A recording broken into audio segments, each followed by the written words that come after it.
I'm really, really pleased to introduce our speaker today, Arjun Subrahmanyan, who is both my ex-student and also my current friend and colleague.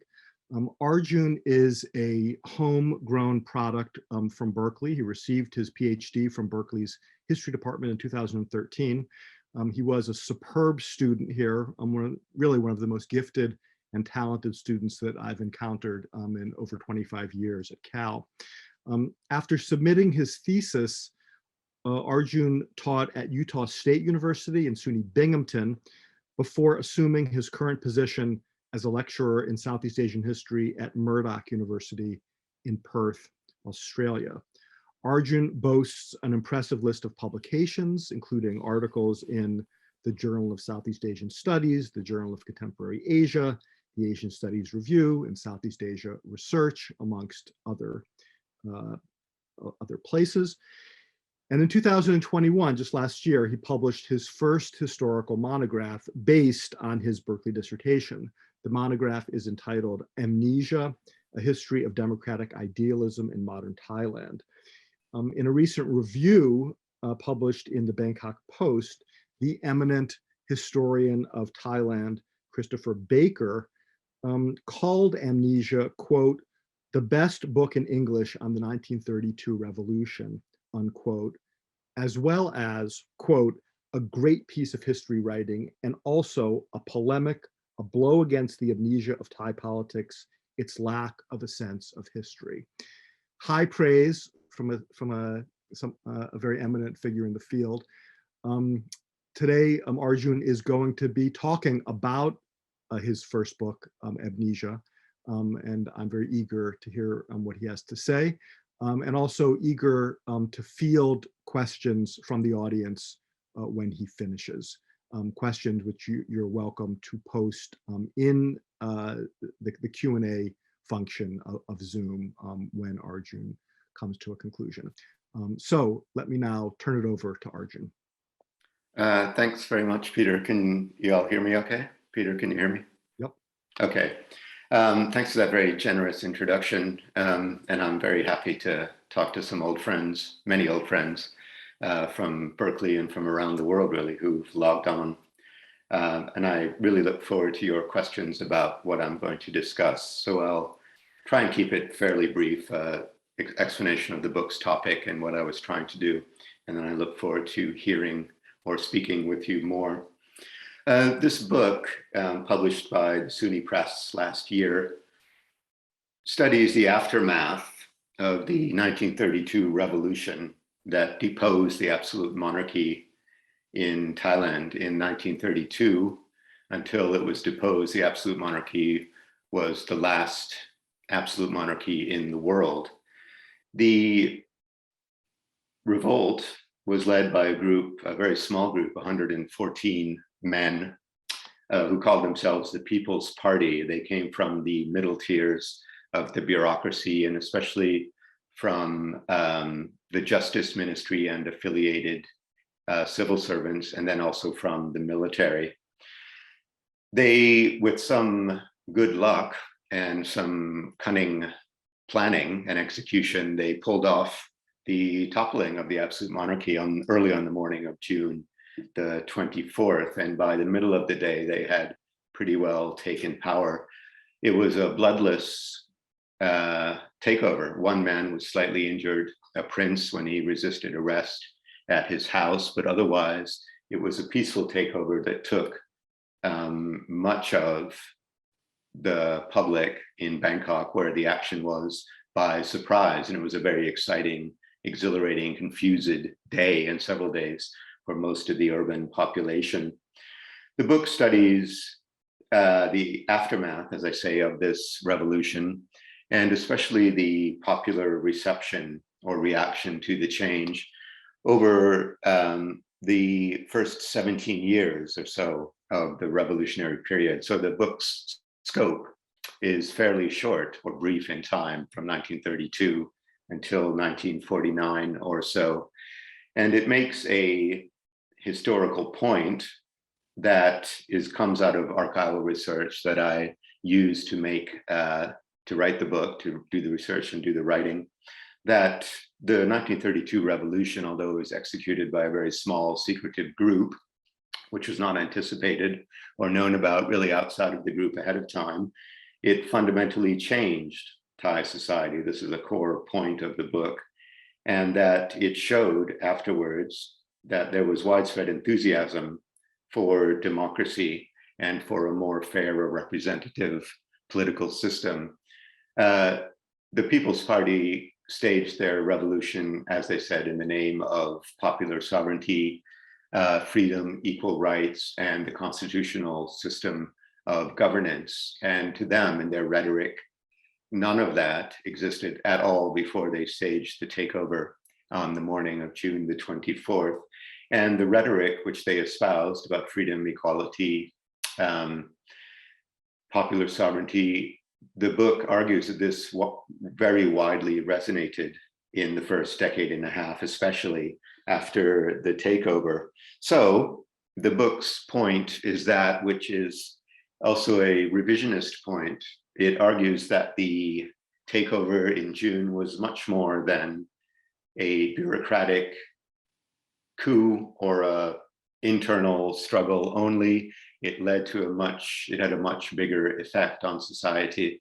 And that is a sort of a revisionist view, because for people who are interested or know in passing anyway about the June 24, 1932 takeover, for a long time, the view of it has been, the dominant one has been that, well, it didn't mean much to anyone. It was a self-interested group that only for their own reasons staged the takeover because they were ambitious and they were power hungry, and their career avenue was blocked because of the existence of the old regime.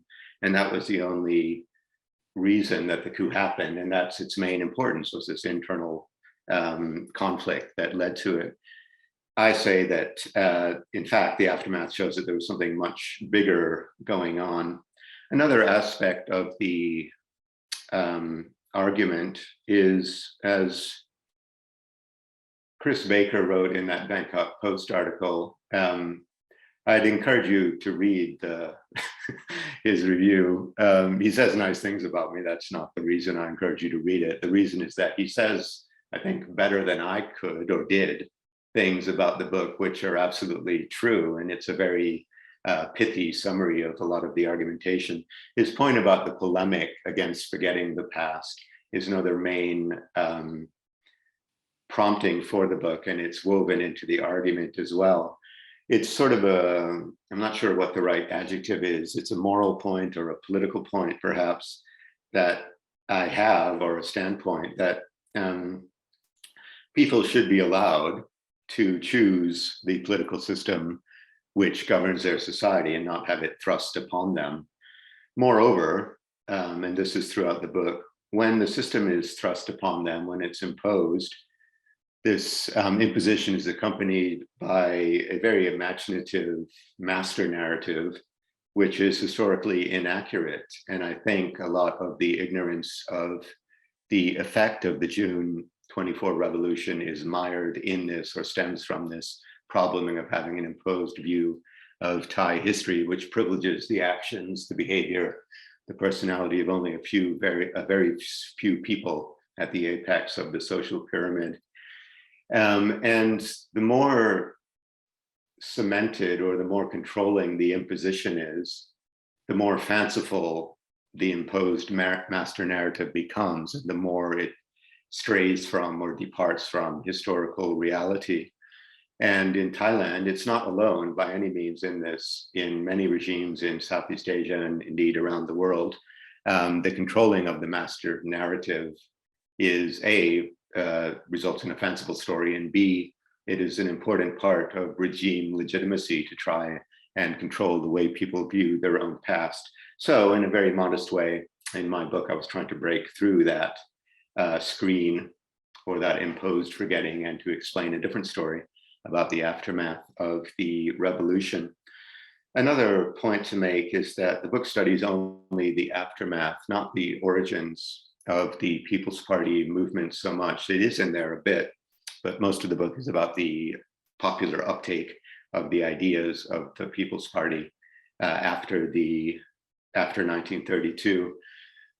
There are many people who've written extensively and very well about the 1920s and early 1930s, about the various factors that went into creating disaffection with the old regime, with the absolute monarchy. And indeed, that is the way I got interested in the topic at all, was when I was still at Berkeley in a graduate seminar with Peter.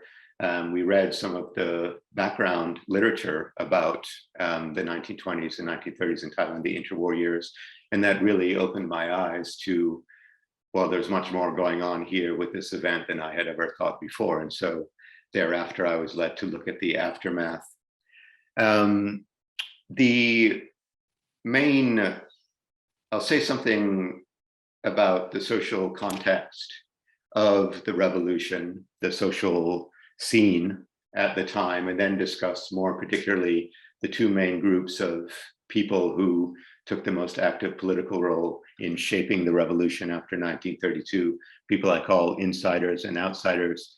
But first, I'll talk a bit about the social context of the revolution. Siam, which was the name of the country at the time, in the early 1930s, the population was around 12 million people, very small by today's standards. And it was governed, the people who held sway were around 1,000 civil servants at the upper levels, upper offices of the bureaucracy who really governed the society. There were around 72,000 civil servants in all in the country. So around 1,000 senior bureaucrats really governed politics on the eve of the revolution, 70,000 plus civil servants in all in the country on the eve of the revolution. And in addition, there were the middle classes. Now, middle classes is a slippery word that can mean sort of everything and nothing at the same time, depending on how it's used. But I mean, especially white collar people, people who didn't have to work or make their living off of their labor. They weren't farmers, they weren't the laboring poor, but neither were they the extremely well-to-do in the palace and at the upper echelons of the bureaucracy. The middle classes, both inside and outside of the bureaucracy, numbered around 100,000 people at the time in a working population, an adult population of around 6 million. So the population of the entire country was 12 million. The middle class is around 100,000 within that 12 million, and 100,000 out of a working population of around 6 million. The middle and lower tiers of the bureaucracy, so the middle class who work within the bureaucracy, were especially interested in or took a notice of the politics of the country and were the most vocal in challenging the old regime.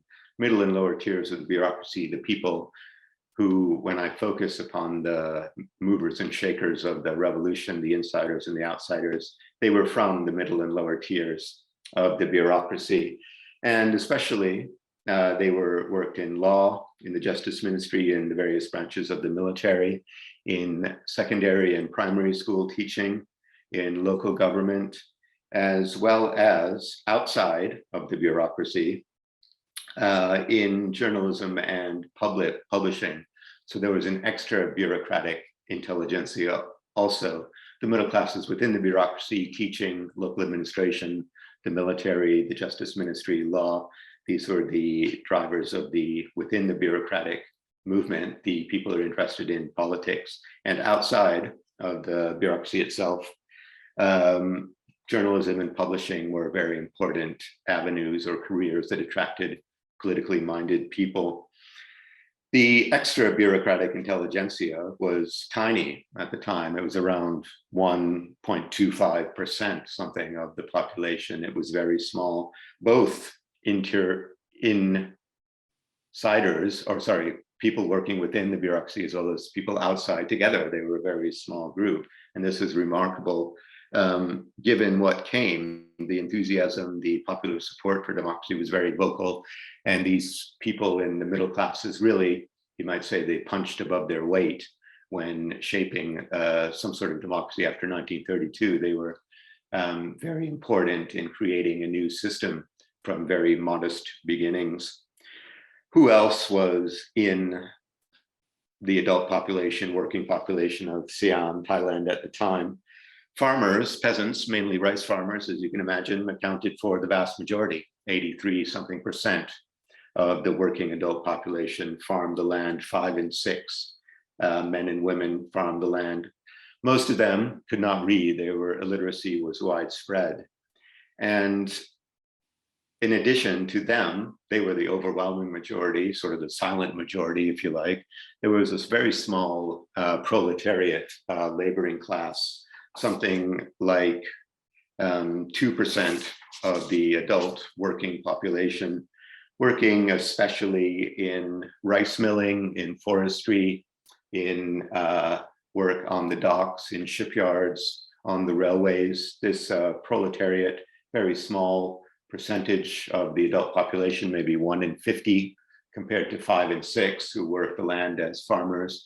They too, especially Bangkok-based, but not only, there were upcountry areas of of industry as well. They too were largely silent or hidden from the view of many people at the apex of the social hierarchy, and also in the middle classes, the majority who farmed the land and the urban laboring poor were sort of not at the center stage of the revolution. The revolution was driven by this middle class phenomena, who, in my telling of the story, I call insiders and outsiders to the revolution. These nouns of space or spatial references, I haven't said that very clearly, but they refer to the insiders and outsiders' relative distance from the center of political power. The insiders staged the revolt. The People's Party were all consummate insiders from within the bureaucracy. They had, many of them, close ties to the old regime, the insiders who formed the People's Party. There was considerable crossover between the old and new regimes who were bound by networks of patronage, patron-client systems, as well as socialization through schooling. Many People's Party and extra People's Party people who backed the People's Party within the bureaucracy, had close links to old regime bureaucrats as well. Many of the insiders in the People's Party were ennobled. The old regime gave ranks, titles to people for government service, and many of the People's Party enjoyed these ranks. They held a recognized position, they accorded status and respect and a higher salary within the bureaucracy. These insiders moved to the center of power after the revolution. They held power. Outsiders, by contrast, did not. The outsiders did not stage the revolt. They didn't have any role in the revolt on the morning of June the 24th, 1932. And initially, they had no link to power at all, really. Many of the insiders came from Bangkok or the environment, or at least they socialized there through their work or through education at one of the good schools in Bangkok. Outsiders, most of them did not have any link to the city. Most came from the provinces in much more modest circumstances. Very few had any ennobled rank at all. Most of them did not have any recognized status within the bureaucracy. They were important in rural society. They were a local elite of sorts because they had an education, but they were not as rewarded or as recognized for their work as the insiders were, who rose up through the government, and especially the government as mediated or mobilized through the capital city, Bangkok. So there's a clear difference between them, and much of the energy for the revolution, the contest to create a new type of moral and intellectual hegemony over the movement was driven by the contest, the debate, and the fight between insiders and outsiders to determine what sort of system the country would have after the revolution, after the constitutional democracy was introduced. So in one sense, they were on opposite ends of a political spectrum, insiders and outsiders. They're, but but they also had things in common. Both were removed, really, and both were worlds away from the lives of the vast majority of the adult population, the 5 and 6 of the population who worked the land and who were illiterate farmers, or the very small fraction that were the urban laboring proletariat, or people who worked in one of Siam's nascent industries at the time. They were, both insiders and outsiders, had a Western style education. It was not just education that distinguished them, and this is common in all colonial societies at the time. It was not just education that distinguished them from most people. It was the Westernization, or the Western style education, that distinguished them. And as this led them, as Eric Hobsbawm put it in his book, Age of Empire, to become sort of a new class that in a way was betwixt and between. They weren't the elite of a colonial or semi-colonial society, but they were not the common person either.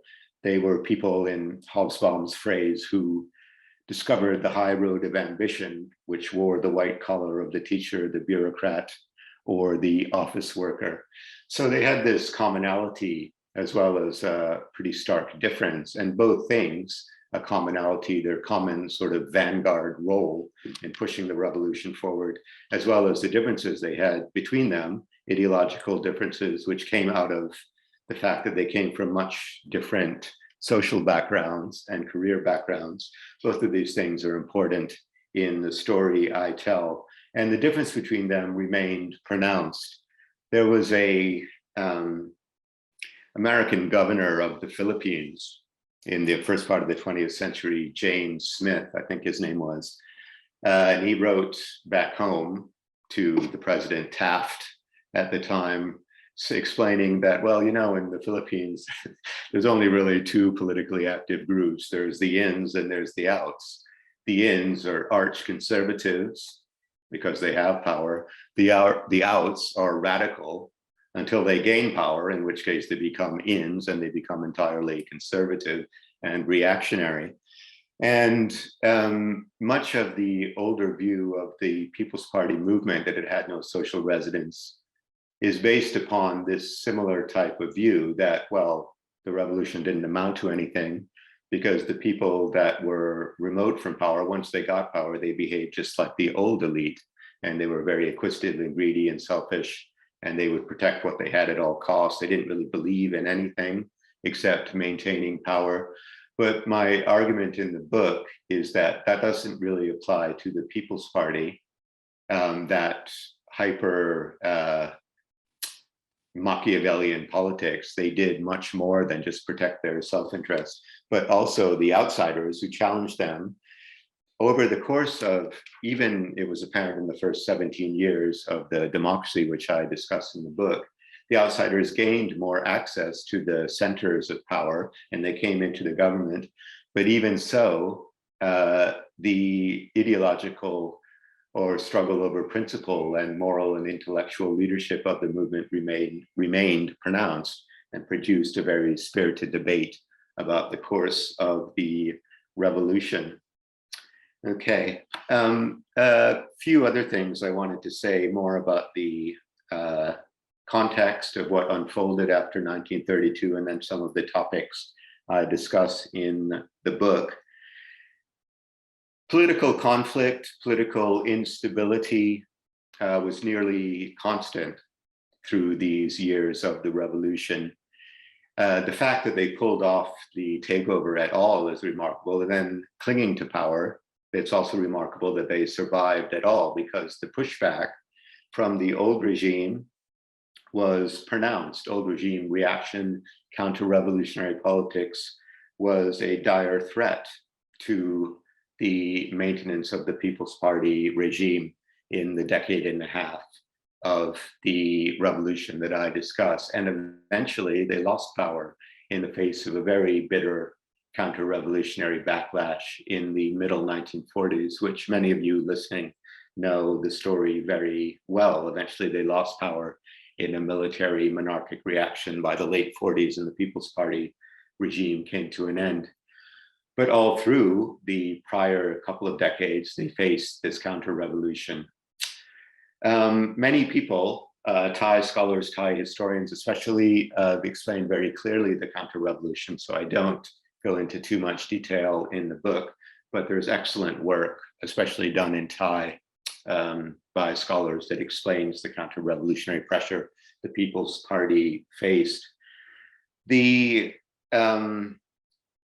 political pressure and conflict was a central shaper of what the People's Party themselves were able to accomplish after the revolution, and what the outsiders were capable of accomplishing as well, both in making the revolution, they made it together, faced a counter-revolutionary pressure that was the sort of threatening backdrop to everything that went on in the 2 decades I discuss, just under 2 decades, that I discuss in the book. And I break down the phases where political pressure made its impact into 3 phases. There was an initial phase, which is a compromise phase, where the People's Party really compromised with the old regime to try and maintain power. And this was very marked and obvious at the beginning.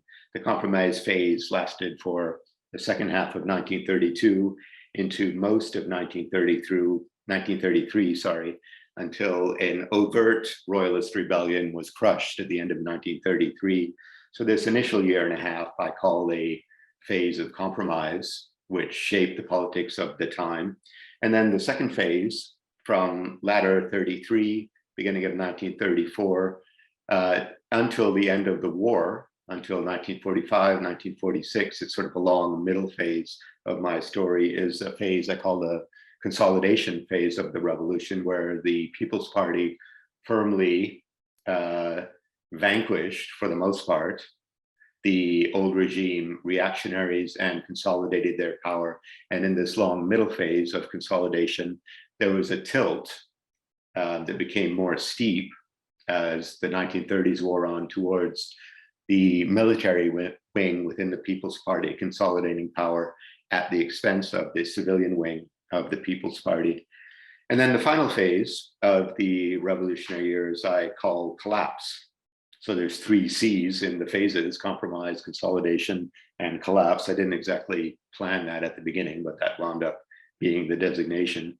The final phase, when the People's Party regime collapsed, happened from 1947 to 1949. In 1947, there was a military coup by disaffected anti-People's Party elements in the military. Many of you know about this, against the People's Party, that pretty much put an end to the People's Party regime. But I extend the story of the collapse a couple of years further, more recently until 1949, when the final failed attempt to resurrect People's Party was definitively crushed in a rebellion at the beginning of 1949. These 3 phases, compromise, consolidation, collapse, the political pressure that was in existence in these 3 phases shaped, as I say, what was possible for both insiders and outsiders in making the revolution. In the first phase, in the compromise phase, there was initially a wellspring of popular enthusiasm amongst outsiders from the middle classes in creating a new society. There was a widespread interest in social welfare and material welfare of the peasantry, as well as of the laboring poor. There was a widespread interest in revamping the educational system to make it to teach a more democratic curriculum, to make it more responsive to a changed society, to replace old regime teachers who were still truly ensconced in the education hierarchy by younger people with a more progressive outlook. These aspects of the popular enthusiasm, by popular, bearing in mind, I mean really a middle-class outsider popularity for changing Thai society, was marked, as I say, in the first phase of the revolution, but not much was accomplished concretely by the People's Party in fulfilling the aspirations. Insiders were not opposed. The insiders within the People's Party were not opposed to much of what was suggested in the public sphere to change or to make different about society.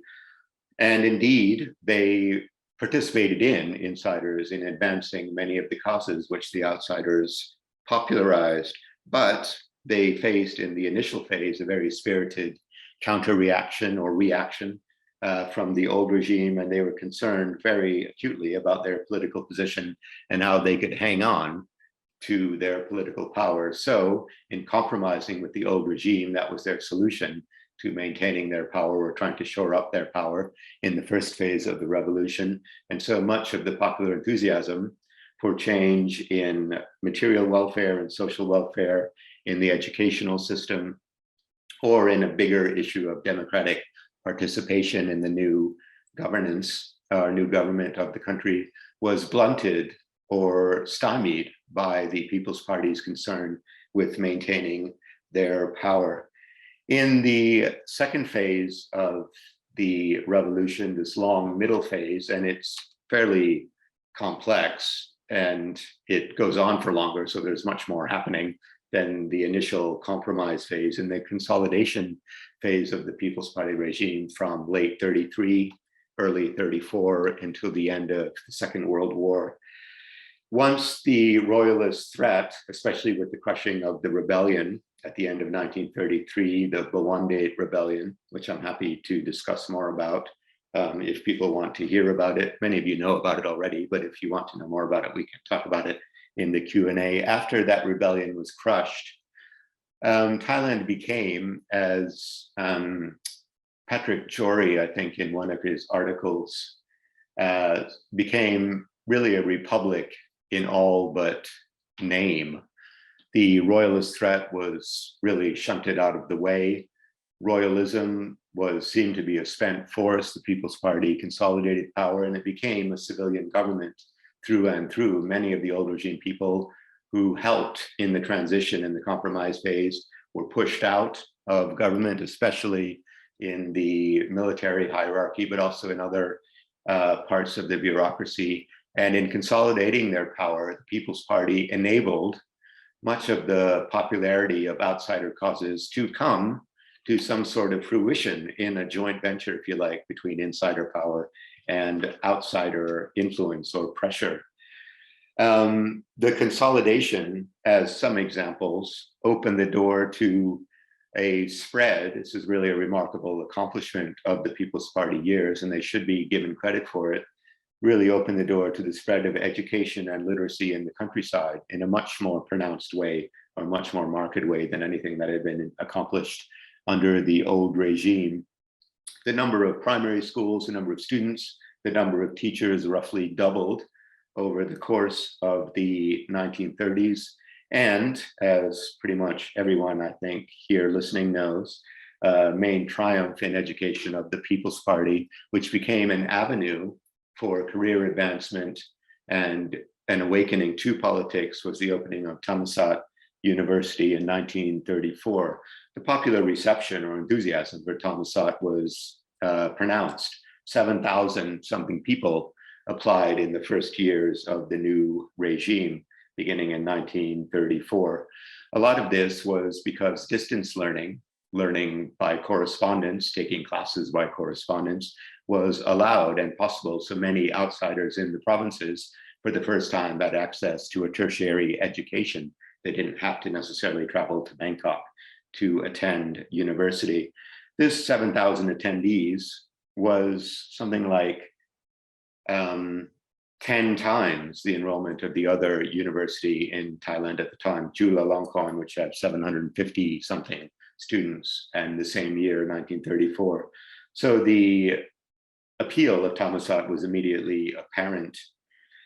This educational explosion, as I say, it's a real accomplishment of the People's Party, and it was met with a lot of popular enthusiasm. But the message remained controlled. Many outsiders still chafed against the message that was expressed in the educational curriculum. And I call this message a democratic, or the vehicle of it, a democratic paternalism, that the curriculum was changed to inculcate democratic values and virtues, and to try to make democratic ethics a part of people's upbringing, young people's world. But the message was circumscribed by the People's Party, and always they stressed that they were the vanguard, they were the overseers of the evolution or the development of Thai society towards a democracy. They couldn't just throw the door open to anyone to participate in democracy. They had to manage the system, and their paternalism was pronounced and obvious in the years that education expanded, and it caused resentment amongst outsiders who wanted to more forcefully change the socialization of young people to inculcate a new type of value. Also, that's one limiting factor in education. Another is that even though numbers of pupils, teachers, schools doubled in the countryside, it started from a very low base, and still education remained very limited. Something like 4 in 5 children right through the 1930s till the end did not study beyond the first 2 years of primary school. Now, for students who had never had any schooling, it was remarkable that they now had at least 2 years, but still the vast majority of children did not advance beyond sort of halfway through primary schooling, and then they went to help out the family with work on the farm or in market gardening or livestock or whatever it was that they made their living from. And the number of secondary school students was tiny. There was something like 5,500 high school students who graduated with largely complete high school Matayom 6 education by the end of the decade. So 5,500 high school graduates by the end of the decade is still a very small number. Still, what repeatedly struck me in doing the work and writing the book is the remarkable change that nonetheless was accomplished in creating a new world, really, for many young people over the course of the 1930s.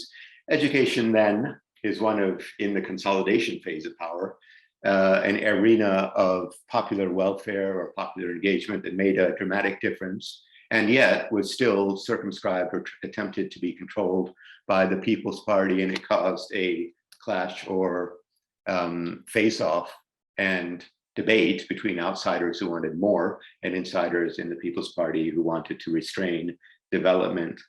Another, I'll just have a couple more points to make and then I can conclude the talk. Another point or outstanding development in the phase of consolidation was religious reform.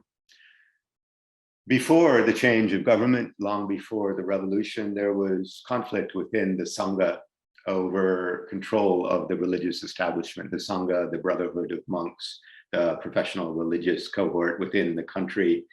The overwhelming number of Buddhist monks in the country belong to a residual group, the Mahanikai group. There were around 17,000 something Mahanikai temples in the country in 1932.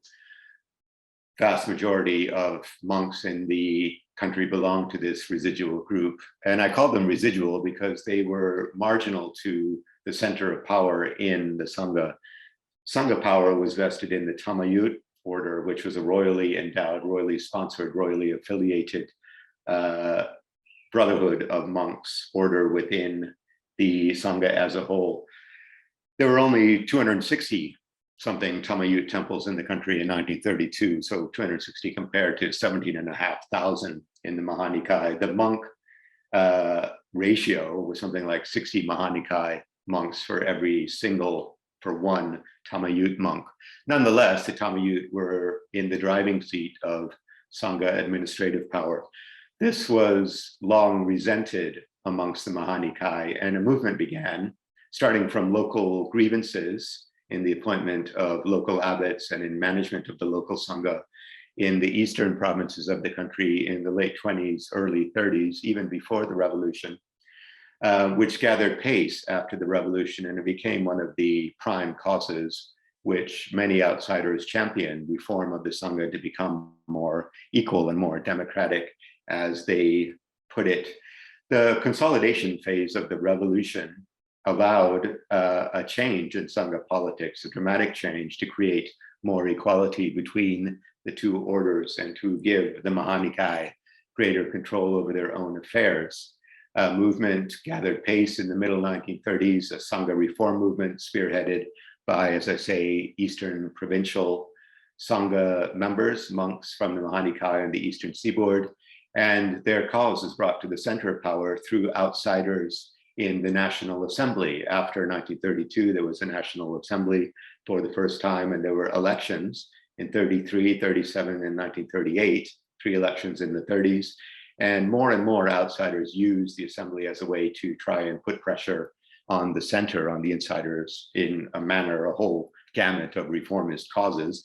And the Sangha reform was one of them, which culminated during the early years of the Pacific War in the new Sangha Act, which created a more balanced power structure within the religious establishment. So this religious reform movement is another key example I highlight in a chapter. It has its own chapter in the book about the effect of the consolidation phase of the People's Party years, the effect of the consolidation of People's Party power, and the effect it had on pre-existing popular grievances, which now became part of national politics and achieved some success because of the position the People's Party enjoyed, a more firm position within the government. Just quickly, anticipating what I was just saying about the National Assembly and the final phase of the People's Party years, it kind of ends on a depressing note because the People's Party came to a pretty dramatic end and their power was rolled back. But saying something about the last phase and the role of the assembly and assembly politics in the latter years of the People's Party. The assembly gained confidence and gained a voice over the course of the 1930s. As I say, there were 3 elections, 33, 1937, 1938 in the 1930s, and then there was the final election in my phase of the story anyway, was in 1946. The first election was indirect. Electors were chosen and they chose representatives to go to the National Assembly. The elections in 1937 and 1938 were popular. Anyone of a certain age, men or women, could vote with some educational qualification as well in the election. This returned, especially from the provinces, a very spirited cohort or several cohorts of young men. Unfortunately, at the time, there were no women in the assembly. A couple of women ran in the 30s, but they were defeated. The first female parliamentarians weren't elected until after World War II. But these young men from the provinces, especially in the latter elections or as an outcome of the latter elections, became very vocal in espousing a range of outsider causes in education, in rural welfare, rural administrative reform, you name it. They would use the assembly floor to espouse their views. And this became a spirited part of assembly politics and was one of the reasons why there was a tilt towards military power within the People's Party as the 1930s wore on, coupled with the threat to, existential threat really, to the government posed by the coming of the war, or the gathering of the clouds of war in the late 30s, and with the coming of the Pacific War early in the following decade. The military tilt in the government, in part, was prompted by the pressure which the government was put under by the outsiders in the parliament. And the military cohort especially became very frustrated with being constantly questioned about budgets, about how are you reforming or changing this injustice in the tax system, et cetera, et cetera. So it led to more of a consolidation of power within the military as well in the late 30s, early 1940s. Nonetheless, the parliament, right through the war, remained a sort of a thorn in the side of the People's Party, and especially the military wing of the People's Party. There was a parliamentary movement, a vote of no confidence in the military-dominated dominated People's Party government in 1944. And this ended the military cohort's reign.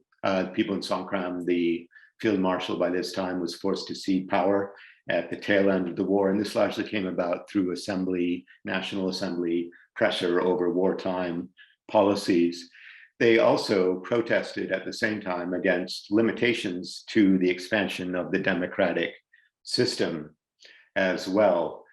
The cutting sort of rapidly to the end of the story, the post-war struggle, which infused the People's Party on many levels, civilian versus military, outsiders who gained more political power, especially after Pibun lost power in 44, versus insiders, rural versus urban interests.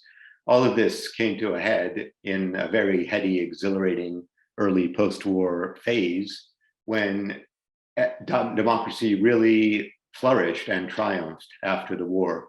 The election in 1946 was a wide open election where, for the first time, political parties were allowed to campaign and to run for office. And there was a great upswell of interest in democracy and in popular politics as a result of feeding into and as a result of the 1946 election. But no sooner, this is sort of an irony of the entire phase of the People's Party, no sooner had democracy seemed to triumph than many problems which emerged out of post-war society led to its unraveling. There was a serious problem of corruption in the government in the early post-war years. There was sky-high inflation in the post-war economy. Life was very insecure. There was widespread crime and violence.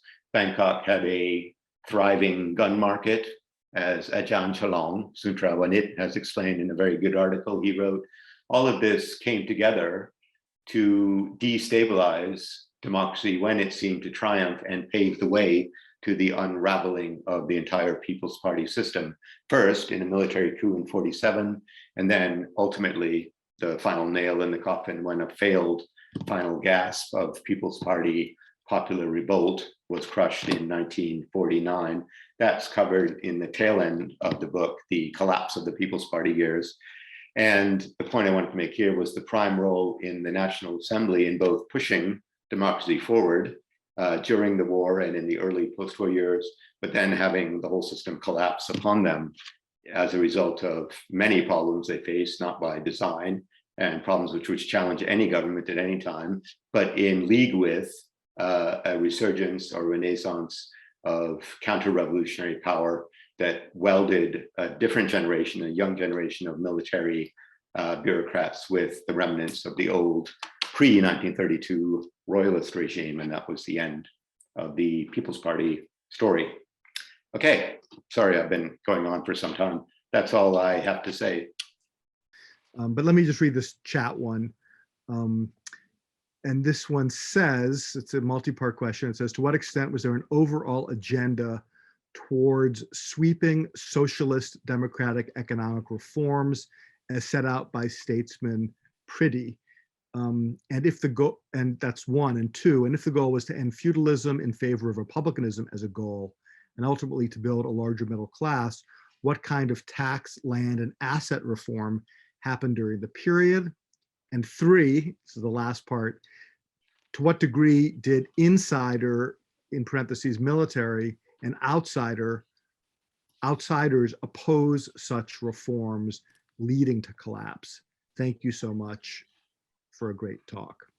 And okay. Is that, yes, you got that? Sorry, it's a bit of a mouthful. No, I don't know if I have it all, but it's all the questions are very compelling and very good. The first part of it, to what degree, if I heard it correctly, to what degree was there an attempt to have a clean break with the past, a clean break with the old regime society? Is that right? Is that the gist of the first part of the question? And the role of Priddy, the role of Priddy in creating a sort of a socialist, for sweeping socialist democratic reform. Okay, excellent question. There was a strong Republican radical dimension to especially the civilian wing parts of fractions of the civilian wing within the People's Party who, when they took power, and part of the manifesto, which they issued to the populace as a whole, which they distributed on the day on June the 24th, spoke in very radical terms about what would happen if the king and the old regime cabal opposed or their attempts to take power. They said, well, we'll get rid of you entirely and we'll set up a republic. This didn't come to pass. The republic was never came into formal being.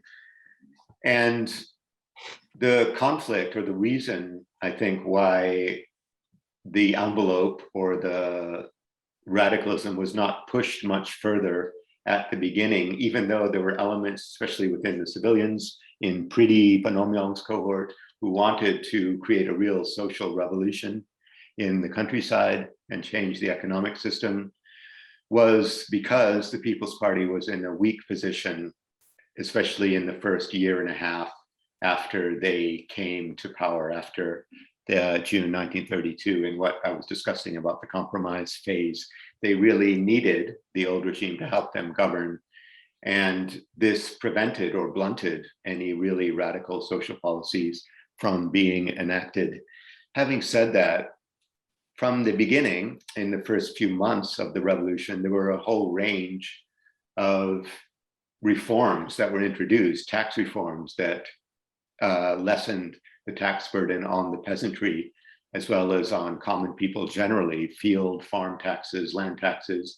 Many of them were reduced or abolished, taxes on commodities. And this was part of the People's Party pledge, which they really did follow through on. It, in part, seemed to get lost. This good work, you might say, seemed to get lost in the maelstrom of royalist reaction against them, which destabilized the regime and led them to compromise. But it was a marked development in the first few months, especially of the People's Party years. The bigger issue, though, is their weakness, and this blunted much of the popular radicalism which they tapped to and some of which they espoused. Another problem was that even though the People's Party has a singular designation, it was not a singular entity. There were groups within it, there were factions within it, there were different patron-client streams or hierarchies within it that worked at cross purposes. And the Priti faction, the most radical, was an important faction for sure, but it was not the only one. And it was not only opposed by what you might take stereotypically as a conservative military bloc. Other civilians within the People's Party also got very nervous about Priti discussing popular land reform or social reform in the countryside, or collectivizing land. It was not just pushback from military bureaucrats against that, which made it doubtful that any real social land reform would happen in the countryside. It was other factions within the People's Party also that opposed it. Now, your other questions, apologies, I can't remember. Maybe Peter, you could remind me of them. Maybe I answered them partly. And I think you've addressed to some extent. Just the last one is to what degree did inside the military and basically military opposition to reforms, to what extent was that the critical dynamic in collapse? Okay, good. Very good question. And it's a debate about the degree to which military reaction stymied any initiative in any regard, that especially the civilians were advancing. It's not so clear. Some parts of the military faction within the People's Party were, the words get a bit hard to define, and we could spend a lot of time defining them, engaging in semantics, but many of them were really very radical. If you contrast their position with, say, the social views of the old regime. People himself, for example, he was profoundly anti-monarchy. He hated the old Saktina system, the entitlement system. He was the son of a market gardener. He grew up in modest circumstances, got a scholarship to go and study in France, et cetera, and this changed his career trajectory. But he was very much opposed to much of the old regime mentality and the feudal attitudes and prejudices which stymied his career and which frustrated him personally. Having said that, he was not a unidimensional character. None of them were. And he was self-contradictory. The more that the People's Party military wing consolidated power after the military, played a prime role in crushing the Bawandate rebellion at the end of 1933, the more, you might say, again, semantics is an issue, the more conservative they became, and the more self-interested, and the less attuned or open they were to any popular reform which would undermine their power. They supported, Pibun and others supported reforms which would not undermine their power, so they thought, but would enhance their political legitimacy. For example, the Sangha reform was pushed forward by elements in the Pibun clique as much as by the National Assembly. So it's not a clear answer, unfortunately, disappointingly perhaps to the questioner, that I can give you. Certainly they were an obstacle to many popular reforms, the military wing, but not uniformly so. And an example of that is on one page of my book, I have this in there. Pretty, he came to regret this. He was really hoping that after the Bawandate rebellion was crushed in 1933, that the military would support really a joint stewardship, that the civilians would be brought in big numbers to the government, and they could advance a lot more progressive policies.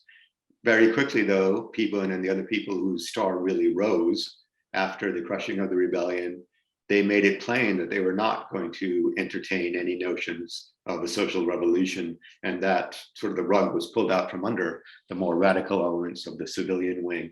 They misread, the civilians misread the situation. So in that regard, your question is, yes, the military did stand in the way, but it is a mixed picture really as the years unfolded. Thanks, Arjun. Okay, so we've got about half an hour left and we've got questions piling up. I'm gonna try to Yeah, go sorry. more or I'll less try and keep it brief. in the order that they've come in. Yeah. So the first one it comes from Eric White. And again, it's a two-parter. He asks, do we have much historical data to evaluate the uneven nature of the appeal of the 1932 revolution to those beyond the bureaucratic elites and intelligentsia in the early years, perhaps in terms of region, class, ethnicity, or gender? That's the first part of the question. It's about appeal. Second part is similarly, do we have any data on the uneven nature of the declining appeal of the revolution across the social landscape in the later years of your study? And I'm assuming, he'd be curious about similar kinds of axes of region, class, ethnicity, gender, if you've got anything on those. Yeah, good, Eric. It's a very good question and a frustrating one for me because the general topic of, well, what did most people outside of this, who are neither insiders nor outsiders, that is, they didn't have any Western style education at all, what did they make of all of this? That's my gloss on what you're saying. Please, Eric, correct me if that's not the cohort you're talking about. It's a frustrating point for me very much. When I was led into this topic, I went looking for a social revolution and I didn't find one. What I found was this Westernized intelligentsia and their uptake of the revolution, both for and against it. So the evidence which I found for other axes of popular engagement, whether it's region, class, gender, is only frustratingly reflected indirectly through the words or the claims which insiders and outsiders made on behalf of other people who could not speak for themselves, and so for whom insiders and outsiders became spokespeople. And the insiders and outsiders both claimed that they are speaking for people who've communicated to them their grievances, but I only have, as a historian, their word for it, the insiders and outsiders, that they actually are reflecting or speaking to the claims of people who could not voice their own concerns. An example of that would be, Eric, and everyone, there was, in this Sangha thing, the Sangha reform movement, there were hundreds of signatures which the reformist monks forwarded to the cabinet in Bangkok. many just nigh so-and-so, Mr. So-and-so, or non Miss So-and-so, who would sign these petitions or sign these letters, which they forwarded. That is an example of the frustratingly indirect and unfulfilling secondary evidence I have. I don't know, and I hope other people can tell me, whether these people were sort of dragooned into signing these things because they lived in the village and they had heard about it, and so asked them to sign it, and they perhaps didn't really know what they were signing, or they got excited about being a part of something, so they signed onto it, or whether these Mr. and Miss signees, signatories, really had knowledge of what was going on. Another example is in the education movement. There were many signatories to letters sent to the government on behalf of provincial teachers and parents on, yes, we need to change the system, blah, blah, blah. Again, I don't know how much they knew about what was happening. Another example is in the early years of the revolution. The People's Party tried to broaden their appeal from just the People's Party into what they call the People's Party Association, the Samakon. And they claim to have something like 14,000 members around the country in this association. That's big, right? People from all walks of life. And there was a big cohort, they claimed, who were parts of women's clubs or women's groups up country who assembled and joined this association. Again, I don't know how much push there was or pressure put upon them to enroll or to sign on to these things, and how much willed participation there was. I'm not sure, Eric. It's a frustrating thing. I only know indirectly through the traces in archival work of a bigger appeal, but I don't know how firm or how solid it was in a society which was largely illiterate still at the time. Another way that the appeal is gauged through other historians, Thai historians are good at this, or I've spent a lot of work on it, is in something like popular donations to building monuments to the regime or to the culture, or participating in celebrations. There was a lot of popular enthusiasm for that. But how people read, quote unquote, these things they were participating in, the level of democratic awareness, I don't really know about that either. The second part, the unraveling, much of the evidence for the unraveling or the loss of faith comes from the outsiders. In their triumph of democracy, they also noticed much that was not going right in the new regime in the tail end of the war and then in the early post-war years. And it is again through them or through journalists who say, well, I was back home in the provincial town and many people are pissed off about this, that, and the other. Again, I don't know if that's secondhand, how reliable that secondhand information is. Eric, it's a frustrating, very good question. Yeah, go ahead, Peter, sorry. Okay, so the next question comes from Craig Reynolds, and it's essentially a kind of continuity and change question. Craig begins, thanks for a very clear, nuanced, and eloquent exposition, Arjun. Your book begins in 1932, but there was a history of what happened after the coup that began before 1932. There were already dynamics of change underway before the People's Party took power. So, to what extent was the People's Party not initiating what you describe in the book, but responding to aspirations for change held by some Thai people in the Bangkok Center demographic you mentioned at the beginning of your talk? Yeah, very good. Again, these questions are very thought-provoking, Craig. It's a very compelling topic. My response, and I'm going to try and keep things brief, is that the frustration in the educational system, the frustration with the Sangha, the frustration amongst the laboring poor, which was tapped into by journalists, the frustration expressed by people outside the extra bureaucratic middle classes, was all well and truly underway, as at least two of your students have very clearly explained, two of Craig's students, Scott Bormay and Matthew Copeland, in dissertations and then a book. Scott Bormay at least wrote as an outcome of work they did with Craig earlier. This led me into the topic as a whole, this pre-1932 popular disaffection with the old regime. I would say, and I'm not sure how satisfactory the answer is, but I would say, in one sense, the People's Party was really the tip of the iceberg for a social ferment within, again, this small 1.5% of the population that was disaffected before the regime. And my book attempts to show, without really talking about the backstory, admittedly, that they unleashed this popular momentum that I think, Craig, yes, that shows or that stemmed from a much longer term social ferment, middle class ferment that predated the revolution. And none of the topics in the book, or almost none of them, were new grievances that came to the fore. All of them, including a desire for a more democratic system, predated the revolution.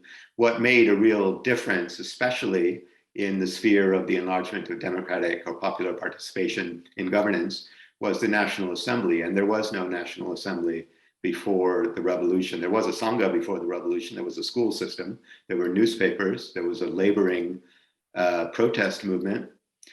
But the assembly was a brand new area that allowed sort of a 2.0 or a value added or an exponential or aggravated or larger growth of the pre-existing movement into something that was qualitatively different just in the realm of democratic governance. I haven't answered, I could say much more about it, Craig. It's an excellent point. Okay, next question's from Mike Montesano, and he actually has two questions, but they ended up getting split, so I'm just going to ask the first, come back to the second one after. First question is, you mentioned very briefly that some outsiders gained influence or enjoyed access to power under Pibun. Could you elaborate? Yeah, it was especially,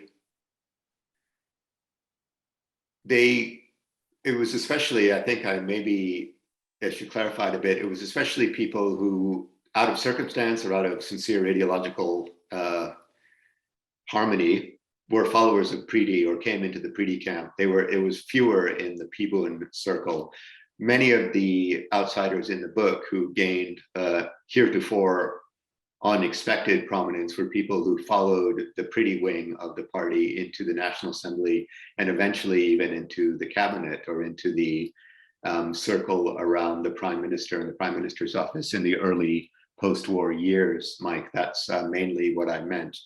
And always the people that stand out in this are National Assemblymen from the Northeast, from Isan, very famous names, who were murdered by the police in the late 1940s as part of the crackdown on the People's Party wing.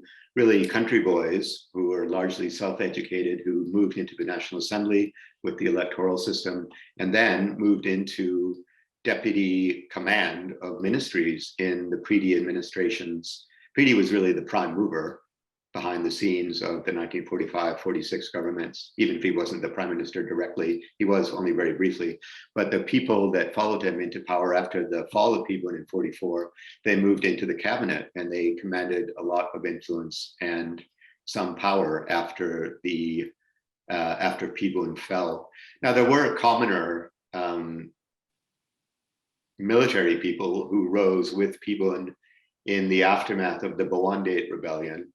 But generally speaking, they became much more ideologically conservative or reactionary as the military wing consolidated its power after 34. The real sort of shaker-uppers of things, if you like, were civilians in that outsider cohort.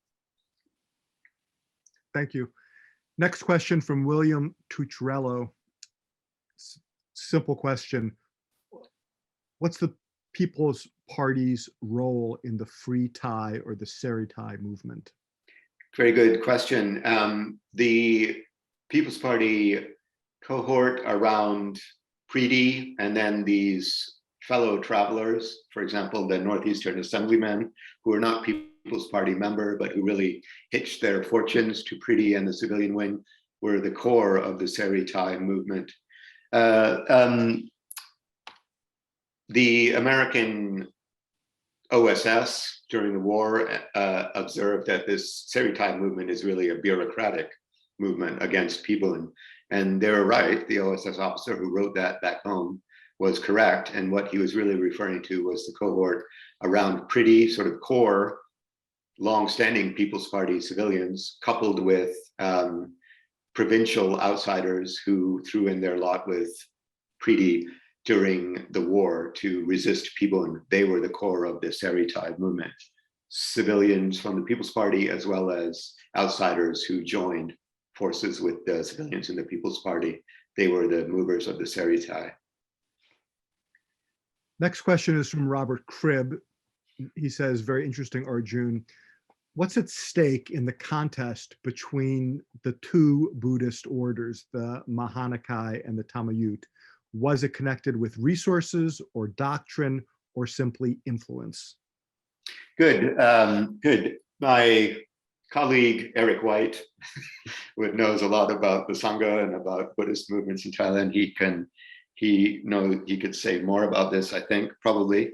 But the issue was not doctrine, not even practice, really, or the way orthodoxy or orthopraxy in Buddhism. The issue was, for the Mahanikai, especially, governance of themselves. The Sangha administration was divided into 4 regions. The upcountry Sangha, from reforms that were instituted in 1902, when the Sangha was modernized under the 5th king and his half-brother Wachiryan. The Sangha governance was divided in 4 regions and then a 5th division. The 4 regions were all dominated by Tamayut people, regardless of the fact that the overwhelming majority of the religious in that region were Mahanikai people. The apex of the regional administration was all Tamayut people. The Mahanikai resented this. And another resentment of them, which showed starkly the problem they had, was that the 5th region was not a region at all. It was the Tamayut itself, which only the Tamayut was allowed self-governance. The 5th region of the division, of the administrative division, was a standalone Tamayut thing. The other 4 regions encompassed all Tamayut Mahanikai monks together, the vast majority of whom were Mahanikai, and the Tamayut always governed those Mahanikai regions as well. This was a source of grievance to the Mahanikai movement. It was not a doctrinal or ideological aspect to the resistance. It became one because they said that since its inception, Buddhism has been a democratic faith. The Sangha has always been a unified whole where governance decisions are shared amongst all members. Now the way the Tamayut, the way you're practicing it, is not democratic, it's oligarchic and top down, and now is our chance to change it. It became ideological, but the main grievance was administrative politics. Second question from Mike Montesano. Where does Luang Tamrong Nawasawat fit into your story? Thanks. Luang Tamrong Nawasawat, he's in the book. He's not that prominent player. That is to say, I don't have too much to say about Damrong. He was a naval officer, People's Party member. He became aligned with the, well, he played many sides. He was sort of aligned with the heart of People's Party power in the late 30s, that is more the military wing. But then he became important in post-war politics as well. Disappointingly, perhaps, Mike, for you, he's not much of a player in my story. I don't focus that much in telling the story of Damrong's world, which to me, and I'm happy to be corrected, was one of a world of sort of the elite argy-bargy of politics in the apex of the political system, political conflict in the war and the post-war years. I don't really discuss the infighting amongst the People's Party elite to a significant degree. I focus more in the collapsing phase of the whole thing about the National Assembly and its role in trying to expand democracy. Mike, so it's a bit of a non-answer. It's a bit of an evasive answer to your question. Sometimes evasive answers are unavoidable. Okay, next question. It's 2 questions from Michael Connors. He says, I have read the book. Congratulations on a wonderfully crafted history of the period. My question is, could you expand a bit more on the idea of democratic idealism? The book seems to want to skirt a definition other than to say the idealists wanted to extend the democratic gains of 1932 by making claims in the spheres that your book covers? That's the first question. And why don't you answer that, and then I'll give you the second question. Can you say again, after your book wants to skirt, can you please say that again, Peter? The book seems to want to skirt a definition, so skirt a definition, other than to say the idealists wanted to extend the democratic gains of 32 by making claims in the spheres your book covers. Okay. I think, Michael, thanks very much for the question, and I'm glad that you found some use in the book. I do keep, and this is sort of a self-criticism, something I learned, I sort of rationalized. I keep my engagement with theory to a minimum. And this perhaps is a point where the book should have gone further. For idealism, I really just mean a way of thinking that projects, as Michael, you were saying, a better or fairer society as a way to judge conduct and as a way to act in these specific aspects of social welfare, material welfare, moral welfare, and the extension of the political system. I limit the frame of idealism to just say, well, people held this idealistic view, mode of thinking where you can judge how to act to create a better society in these phases of what the revolution, outside especially, were pushing for the revolution to accomplish after 1932. I don't go much beyond it, Michael Connors, to be blunt. And I would very much like to talk to people more about this dimension of, or listen to criticism of, well, maybe idealism, it's a big topic. Maybe you can think more about X, Y, Z, or think more about the parameters of the theoretical literature or the literature about, in political philosophy, in studies of ideology, about the test some of the scope of what you mean, which is very limited, to make it more comprehensive. I'm happy, or I'd like to have conversations like that. I do limit it really to this way of thinking being used as a way to advance certain causes. Sorry, Peter, what else did Michael ask about? Second question, different topic. It's regarding your periodization. Yep. Doesn't the revolution really end in 1940, Connors asks, when the transitory clause for appointment MPs is extended by 10 years and Pibun transforms into a semi-fascist and parliament for several years is passive? What do you think of that? 1940. Yeah, good. I'd say no, the period extends right through. If we think of, especially the National Assembly, as continuing to push for a more participatory system, a fair amount of the latter chapter of the book talks about the debate over the extension of the restricted electoral system and the restricted assembly system. For other people who maybe don't know what's going on, the 32 Constitution said the Parliament, the National Assembly, will be fully elected once at least one half of the populace gains a primary education. This was or within 10 years, whichever comes first.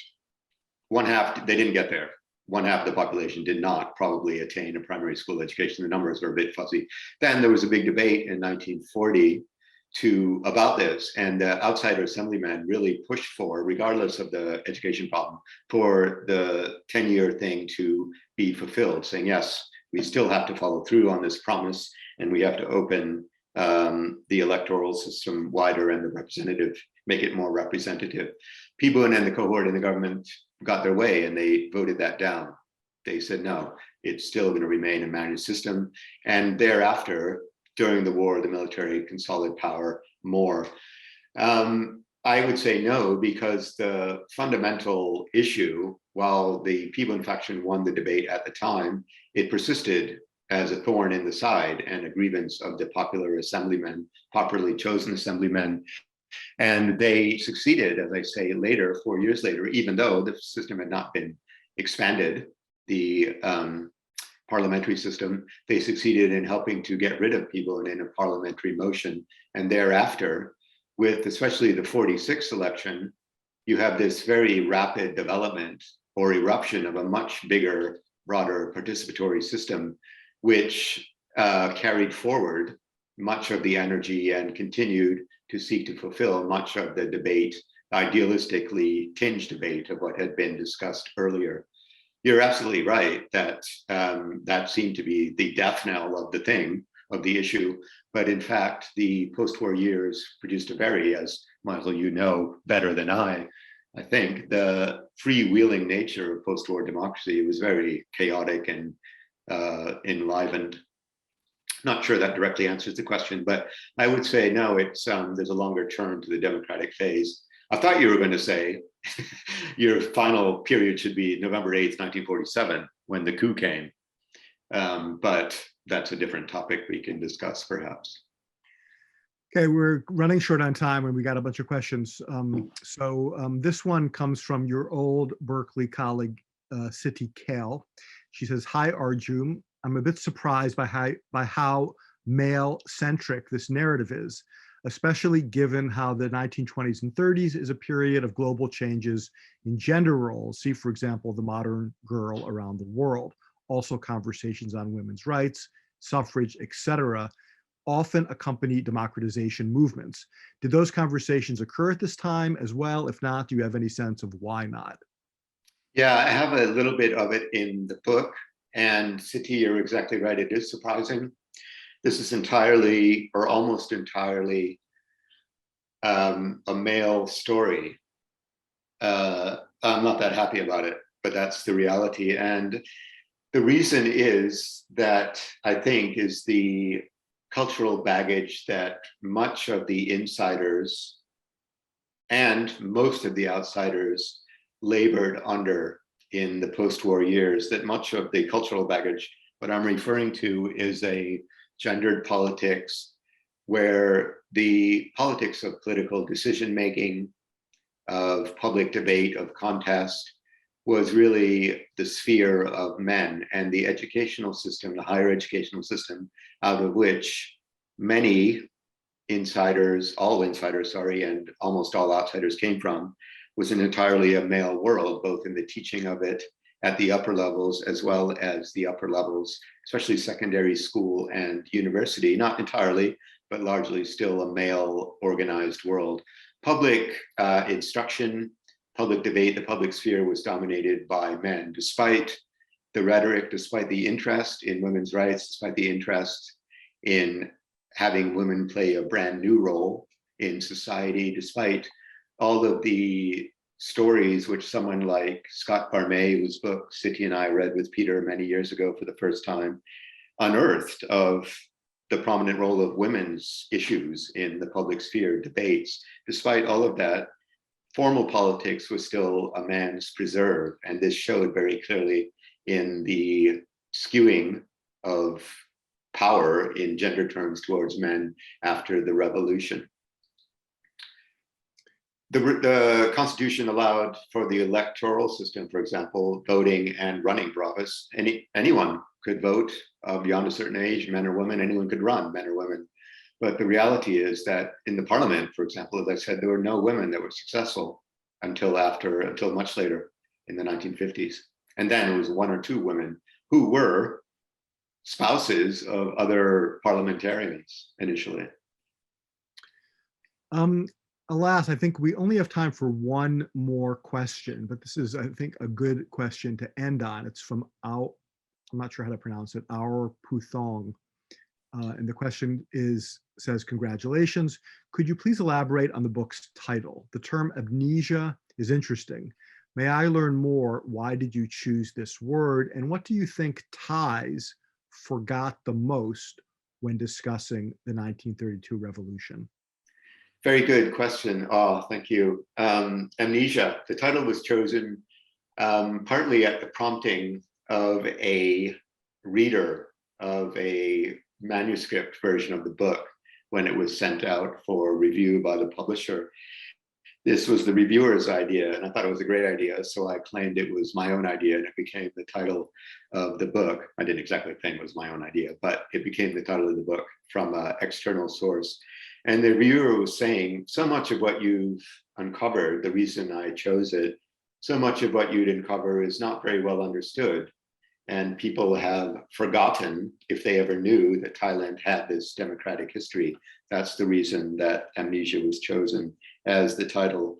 Having said that, the book is not about it's not about memory, really. It's not a book like, say, such a wonderful book that, what's a recent example?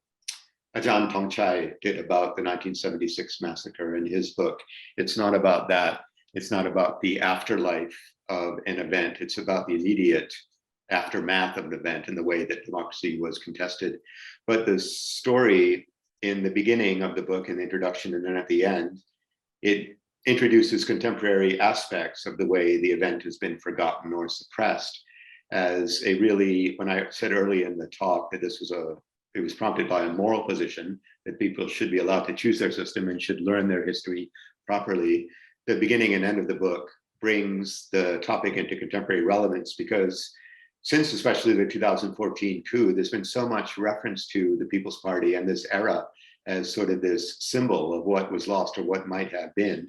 And my book is an attempt to explain to people, this is a bit intellectually arrogant, yes, this is what happened. This is a clear insight of what happened in the 30s and 40s. And this is the history which is being forgotten willfully by the regime in power. They don't want people to know about this because it gives a precedent to their own aspiration. Okay, so we are out of time, and I just want to apologize. There's a couple questions that we have left by Sudarat Musika Wong, but hopefully you guys can touch base over email and continue the exchange. But now I just want to thank you, Arjun, for I think a really, really poised and interesting presentation, and also thank all of the participants for what, to my mind, was an extremely high level and really fascinating discussion. That's our presentation for today. I want to wish everyone a good evening or day, depending on where you're beaming in from. 10:30 in the morning here. 10:30 Yes, in the morning. 10 o'clock in the morning, sorry. Arjun. And everyone, I hope everyone stays well.